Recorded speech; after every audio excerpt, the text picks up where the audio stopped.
Hello everyone. क्या आप मुझे एक बात बता सकते हैं कि जो प्लांट्स हैं वो अपने डायरेक्शन खुद डिसाइड करते हैं कि उन्हें किस डायरेक्शन में ग्रो करना है, या प्लांट्स की हर मूवमेंट डायरेक्शन पर डिपेंड करती है?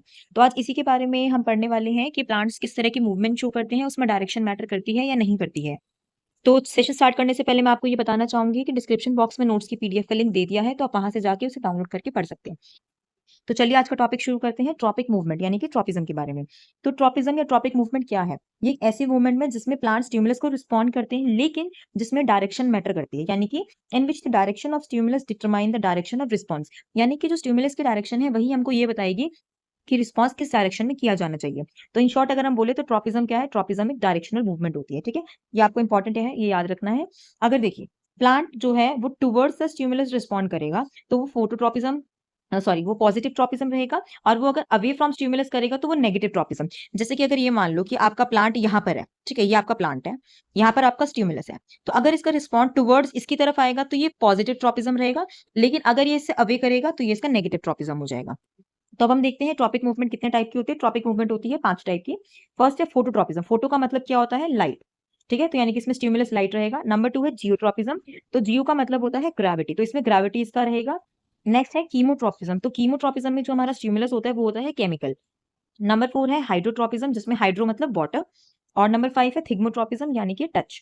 ठीक है, तो हम सबको वन बाय वन पढ़ेंगे। ये जितना बड़ा आपको दिख रहा है एक्चुअली में इतना कुछ नहीं याद रखना है हमें, हमें बस इसके डिफाइन और एक एग्जांपल याद रखना है। तो सबसे पहले है फोटोट्रॉपिज्म। फोटो का मतलब क्या होता है? The movement of plant in response to light, यानी कि इसमें आपका स्टिमुलस क्या होता है? लाइट होता है। तो इसके लिए हम क्या एग्जांपल लेंगे? जैसे हमने एक पॉटेड प्लांट लिया, उसे हमने रख दिया है डार्क में। ठीक है, तो अब क्या होगा? वहां पर एक विंडो है जहां से आपको सनलाइट मिल रही है, तो जो स्टेम है प्लांट की वो क्या होगी? टुवर्ड्स द लाइट बेंड करने लग जाएगी।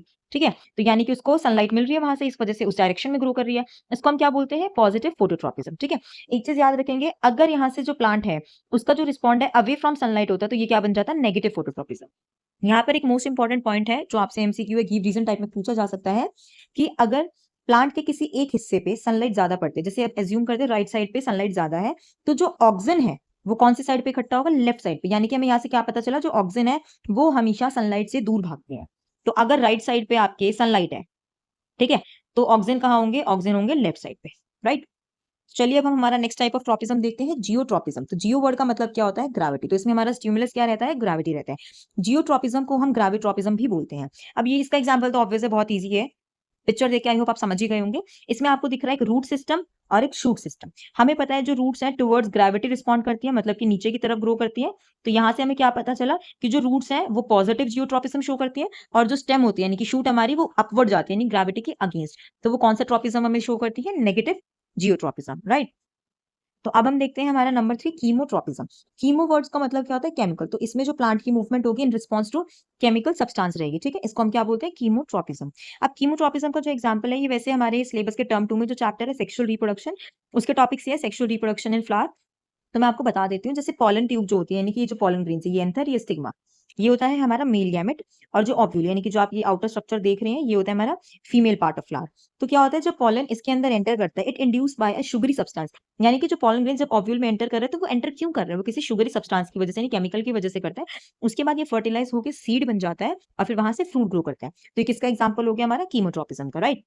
अब हम देखते हैं हमारा नंबर 4, हाइड्रोट्रॉपिज्म। तो हाइड्रो वर्ड का मतलब क्या होता है? वाटर। तो इसमें जो प्लांट है हमेशा वाटर के रिस्पॉन्स में ही अपनी मूवमेंट को शो करेंगे। अब जैसे कि हमें पता है जो प्लांट की रूट्स होती है ना, वो हमेशा वाटर के टुवर्ड्स ही ग्रो करती है, या फिर आसपास कोई सोर्स ऑफ वाटर होगा तो उसकी तरफ। जैसे हम मान लेते हैं यहाँ पर आपको एक प्लांट दिया होगा, अगर यहाँ आसपास कोई वाटर का सोर्स है तो जो इसके रूट्स है ऑटोमेटिकली उसी डायरेक्शन में मूव करना स्टार्ट कर देंगे। आई होप आपको समझ में आ रहा होगा। अब हम देखते हैं नंबर 5 हमारा क्या है? थिग्मोट्रॉपिज्म। थिग्मो वर्ड का मतलब क्या है? That happens to touch. यानी कि जब प्लांट जो है टच के रिस्पॉन्स में टच की तरफ रिस्पॉन्ड करता है तो उसको हम क्या बोलते हैं? थिग्मोट्रॉपिज्म। ठीक है, अब जैसे हमने देखा है जो हमारे क्लाइंबर्स होते हैं, यानी कि क्लाइंबिंग प्लांट्स होते हैं, जैसे मनी प्लांट है, पी प्लांट है, या ग्रेप वाइन्स होती हैं, ये क्या करती हैं? जब इसके आगे कोई स्टिक रखी जाती है तो वो उस पर रैप अप करके ऊपर चढ़ जाती है। या अगर हम हमारे घर के अंदर लगाते हैं बालकनी में, तो जहां भी उनको सरफेस मिलता है तो वो वहां से ऊपर चढ़ के ग्रो करना स्टार्ट कर देती है।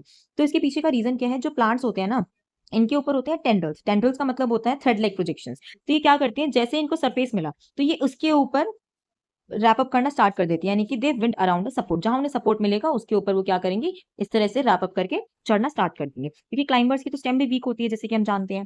ठीक है, तो यहाँ हमारा ट्रॉपिज्म खत्म हो चुका है। अब हम देखेंगे हमारा नास्टिज्म, यानी कि जो सेकंड टाइप की मूवमेंट होती है प्लांट्स के अंदर वो क्या होती है, नास्टिज्म, यानी कि नास्टिक मूवमेंट, राइट। देखिए, ट्रॉपिक मूवमेंट और नास्टिक मूवमेंट का जो मेजर डिफरेंस पॉइंट होता है वो होता है डायरेक्शन का खेल। जैसे कि हमने देखा है जो ट्रॉपिज्म क्या कर रहा है, या तो टुवर्ड्स रिस्पॉन्स करता है या फिर अवे। तो इसमें क्या होता है, प्लांट पार्ट मूव कर रहे हैं, रिस्पॉन्स कर रहे हैं स्टिमुलस की तरफ, लेकिन जिसमें direction of response is not determined by the direction of stimulus, यानी कि स्टिमुलस उसका कहीं हो, उसे बस रिस्पॉन्ड करना है, चाहे वो टुवर्ड्स करे, चाहे अवे करे, left right up and down कहीं पर भी करे, उसको डायरेक्शन से कोई लेना देना नहीं है। ठीक है, यानी कि यहाँ से हमें क्या पता चला, जो मेन डिफरेंस है ट्रॉपिक मूवमेंट में नास्टिक में क्या है, कि जो ट्रॉपिक मूवमेंट है वो तो डायरेक्शनल है, और वहीं पर जो आपकी नास्टिक मूवमेंट है वो डायरेक्शनल नहीं है, मतलब वो क्या है, नॉन डायरेक्शनल मूवमेंट। ठीक है, तो अब हम देखते हैं हमारे नास्टिक मूवमेंट के कितने टाइप होते हैं। बेसिकली ये दो टाइप का होता है, थिग्मोनास्टिज्म और फोटो। तो थिग्मो का मतलब टच और फोटो का मतलब लाइट।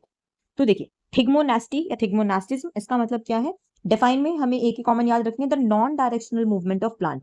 अब नॉन डायरेक्शनल मतलब डायरेक्शन मैटर नहीं करती है इसके अंदर, ठीक है, लेकिन रिस्पॉन्स किसको करेगा, वो टच को। तो इसको क्या बोलते हैं, थिग्मोनास्टी। अब यहाँ पर जो एग्जांपल है ये इसका इंपॉर्टेंट है, ये गिव रीजन में भी पूछा जाता है, इसके बारे में बेसिकली आप लोगों के एग्जाम में आएगा, आपको इसके बारे में पढ़ना ही पढ़ना है। तो ये क्या कहता है, जो प्लांट होता है एक मिमोसा पुदिका। अब मिमोसा पुदिका से तो हम लोग आइडेंटिफाई नहीं कर पाएंगे, जिसको हम बोलते हैं छुई मुई का पौधा होता है, ठीक है, जिसको हम इंग्लिश में टच मी नॉट प्लांट भी बोलते हैं। वो आपने देखा होगा, जब आप कभी अगर इन केस आपने देखा है ये, तो अगर हम इसको टच करते हैं अपने लीव्स को फोल्ड कर लेते हैं, तो इसके पीछे का रीजन क्या है कि वो फोल्ड क्यों कर रहा है। तो इसमें क्या होता है, इसके पास पैड लाइक स्वेलिंग्स होती हैं, ठीक है, उसके बेस पे, जिसको हम बोलते हैं पल्विनी। पल्विनी नाम इंपॉर्टेंट है इसमें। तो the folding up of leaves of sensitive plant on touching is due to sudden loss of water. जैसे देखो, पैड लाइक स्वेलिंग, जिसको हमने क्या बोला, पल्विनी, ठीक है। तो जैसे ही जो लीव्स हैं पल्विनी, हम टच करते हैं उसको, तो जो पल्विनी है वो वाटर लॉस कर देती है, यानी कि जो पैड लाइक स्वेलिंग्स होते हैं इसमें थोड़ा अमाउंट ऑफ वाटर होता है, तो टच करते ही वो अपना वाटर लूज कर देती है, और जैसे ही उसके वाटर लूज हुआ तो हमें ऐसा लगता है कि वो फोल्ड कर रही है। ठीक है, तो यानी कि टच मी नॉट प्लांट कह रहा है कि मुझे मत टच करो, मैं टच कर, तुम मुझे टच करोगे तो मैं बंद हो जाऊंगी, यानी कि वही याद रखना है कि एट लास्ट जो लीव्स हैं वो फोल्ड हो जाएंगी उसकी। ठीक है, तो अब हमारा आज का लास्ट टॉपिक फोटोनास्टिज्म और type of second nastic movement है हमारी फोटोनास्टिक, यानी कि फोटोनास्टिज्म। अब इसमें फोटो मतलब लाइट, तो non directional movement of plant is response towards light. अब वो लाइट को रिस्पॉन्स करेगा, तो यूजुअली आपको कहाँ देखने को मिलेगा, पेटल ऑफ फ्लावर्स में। फ्लावर्स के जो कलरफुल लीव्स होते हैं ना, इसका मेन एग्जांपल है डेंडिलियन। इसके बारे में भी हमसे पूछा जाता है। इसमें कैसे पूछा जाएगा, आपसे पूछा जाएगा what is the difference between photonastism और फोटोट्रॉपिज्म, और इसको आपको एग्जाम्पल के बेसिस पे समझाना पड़ेगा। ठीक है, तो फोटोनास्टिज्म में तो नॉन डायरेक्शनल है, और फोटोट्रॉपिज्म में तो डायरेक्शनल है। फोटोनास्टिज्म के अंदर हम लोग डेंडिलियन फ्लावर का एग्जांपल पढ़ रहे हैं, और फोटोट्रॉपिज्म में हम, जैसे सनफ्लावर होता है ना, कि सन की डायरेक्शन के साथ वो अपना फेस टर्न करता रहता है, तो आप सनफ्लावर का एग्जांपल वहां ले सकते हैं। तो फिलहाल हम बात कर रहे हैं फोटोनास्टिज्म की। तो इसमें देखो, इसका एग्जाम्पल है डेंडिलियन फ्लावर। ये क्या करता है, जब डे टाइम होता है, यानी कि जब सनलाइट प्रेजेंट होती है, तो अपनी पेटल्स को ओपन कर देता है ये, और जब नाइट होती है, क्योंकि वहां सनलाइट एब्सेंट है, तो उसको वहां पर ये क्लोज कर देता है। आई होप आज का लेक्चर आपको अच्छा लगा होगा। अगर आपको कोई भी डाउट है तो आप कमेंट सेक्शन में कमेंट करके मुझसे पूछ सकते हैं। और एक बार मैं फिर से याद दिलाना चाहूंगी कि डिस्क्रिप्शन बॉक्स में नोट्स की पीडीएफ का लिंक दे दिया है, तो आप वहां से जाके नोट्स डाउनलोड कर सकते हैं और पढ़ सकते हैं। अगर आपको आज की वीडियो यूजफुल लगी हो तो आप प्लीज इसको लाइक कीजिए, चैनल को सब्सक्राइब कीजिए और share it with your friends. अगली वीडियो में मिलते हैं नेक्स्ट टॉपिक के साथ।